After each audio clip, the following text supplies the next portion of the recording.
Olá, hoje eu quero falar de um assunto que é um pouco difícil, né? Porque eu tenho resistido muito a entrar nessa discussão, nessa polêmica que mistura Piaget com Paulo Freire, construtivismo. Eu tenho evitado discutir sobre isso, né? Mas como a ignorância e a preguiça de estudar está se estendendo muito, né? É preciso que a gente que estudou, que tem uma linha, né, de pensamento, se posicione a respeito dessas questões, né? Quanto a Paulo Freire, não existe nenhuma citação de Piaget na obra de Paulo Freire. Paulo Freire tem uma obra que não tem nada a ver com Piaget. Piaget não sabia, talvez, nem que existisse Paulo Freire, nunca se meteu na área de educação. Então, isso é uma mistura brasileira de desconhecimento, né? Então, vamos separar essas duas coisas. Paulo Freire é um filósofo cristão, né, que propôs um método de alfabetização cuja tecnologia é muito interessante, né, que é bastante eficaz, né, na alfabetização de crianças e adultos, né, mas que ele colocou dentro de um contexto de politização, de ideologia, né, e isso seria uma outra discussão, um outro momento, mas não tem nada, absolutamente nenhum ponto de toque entre o que Paulo Freire e Piaget dizem, né? Então, Piaget é um biólogo, epistemólogo suíço, com amplo e exaustivo estudo sobre a construção do conhecimento, né? Os estudos dele foram tão amplos, né? Ele agregou estudiosos do mundo inteiro, teve pesquisa nos Estados Unidos, na França, a Ine Helder, que era companheira dele de pesquisa, pesquisou na África, na França, olha, isso no Brasil, espalhou pelo mundo inteiro inúmeras pesquisas, né? Só da autoria direta, Piaget tem mais de 50 livros, né? E pesquisas, tem os cahiers, que são 200, né?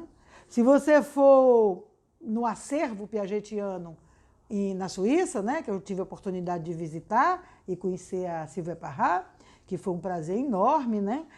Eu vi, por exemplo, um acervo gigantesco só de obras, né, que tenham citações de Piaget ou que falem de Piaget ou a própria obra dele. Uma coisa fascinante, os arquivos piagetianos na Suíça, né?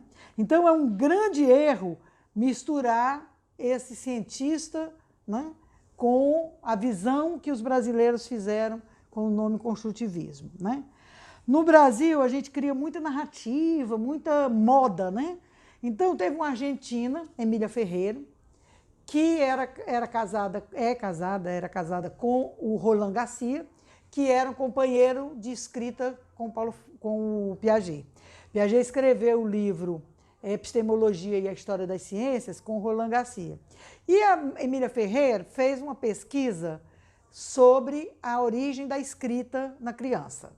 Essa pesquisa fez um imenso sucesso no Brasil e passaram a chamar, né, de um método de alfabetização. A própria Emília Ferreira disse que nunca fez método de alfabetização nenhum, mas no Brasil disseram que aquilo era um método de alfabetização e chamaram de construtivismo. Pensaram o nome, né, da teoria do Piaget, uma parte dela, e botaram como se fosse um nome geral de construtivismo. Ora, construtivismo na obra de Piaget significava que havia uma sequência, ele chamou de construtivismo sequencial. É que as estruturas do pensamento, né, a episteme, né, como se dava o conhecimento, se davam por estruturas sucessivas que iam construindo uma a outra. Nunca poderia saltar de uma menor para uma muito superior pulando alguma. Havia uma sequência inexorável nesse desenvolvimento cognitivo. A isso ele chamou de construtivismo sequencial. E nem ficou muito tempo, né, nessa restrita a isso, né? Porque a teoria dele ficou mais abrangente, que ele chamou de teoria da equilibração, porque nela incluía 2 fatores fundamentais, que era a diacronia, né, esse estruturalismo sequencial, e a sincronia, que era a estrutura e aquele momento de expansão do conhecimento em cada momento desse desenvolvimento, né? Então, Ele criou, por exemplo, 4 fatores do desenvolvimento que são fantásticos, que todo educador devia estudar, e que é uma síntesezinha que está na parte final do livro Psicologia da Criança. É preciso compreender isso. Como se conhece, né? E ele deu esses 4 fatores que são tão bons para os professores estudarem, né? É muito importante que se veja que a teoria do Piaget se baseia em espaço e tempo, né? Esse tempo diacrônico, né? E essa estrutura sincrônica de equilibração. Então, esse pensamento do nome construtivismo, que estava lá na teoria, construtivismo sequencial, foi uma banalização do nome dado por Piaget. E criar esse tal método construtivismo, que é uma maluquice no Brasil, né? Inventaram, a partir do estudo da Emília Ferreira, que ela começou a ver como é que espontaneamente a criança construía a escrita. E aí inventaram que ia alfabetizar as crianças, elas fazendo o que querem, descobrindo, não descobre nada não. Tem que ter uma estruturação do processo de alfabetização. E nisso o Lauro de Oliveira Lima, né, que faleceu já em 2013, né, com 92 anos, deixou 30 livros publicados, todos baseados, tem sempre uma luz do Piaget nessa obra, e que mostrou que a alfabetização tem uma tecnologia, né, e uma compreensão do que é o conhecimento, né, através de permutações e combinatórias matemáticas. Não é simplesmente deixar a criança escrevendo poeticamente e ela vai se alfabetizar e ela vai aprender, não. Isso foi um erro, né? Depois virou uma metodologia escolar, as escolas começaram a se dizer eu sou construtivista, e criou esse caos, né, de escolas de menino fazer o que quer e tudo, e confundir isso com os estudos seríssimos de Piaget.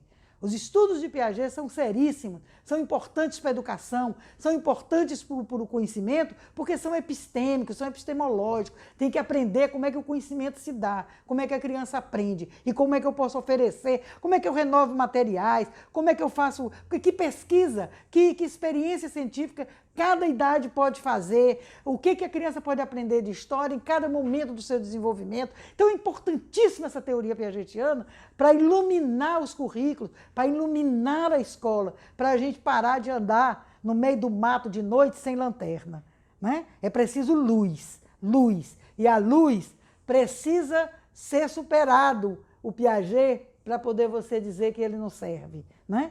Enquanto ele não tiver sido superado, vamos pegar os estudos dele. A neurociência confirmou quase tudo que Piaget falou, sem ter uma tecnologia de tomografias e tudo para comprovar. É mais ou menos como as teorias de Einstein estão sendo cada vez mais comprovadas, já ele depois de morrer, porque cada vez mais se tem tecnologia. Não matem o Piaget, junto com esse construtivismo histérico e essa maluquice de ser contra o construtivismo, porque o construtivismo é ruim, e ligar isso tudo numa mistura, num liquidificador de teorias que são antagônicas às vezes. Eu espero ter esclarecido, porque isso para mim tem uma importância fundamental para apontar os novos estudos que os professores têm que fazer. Estudem os fatores do desenvolvimento, estudem as estruturas do desenvolvimento. Estudem Piaget. Muito obrigada.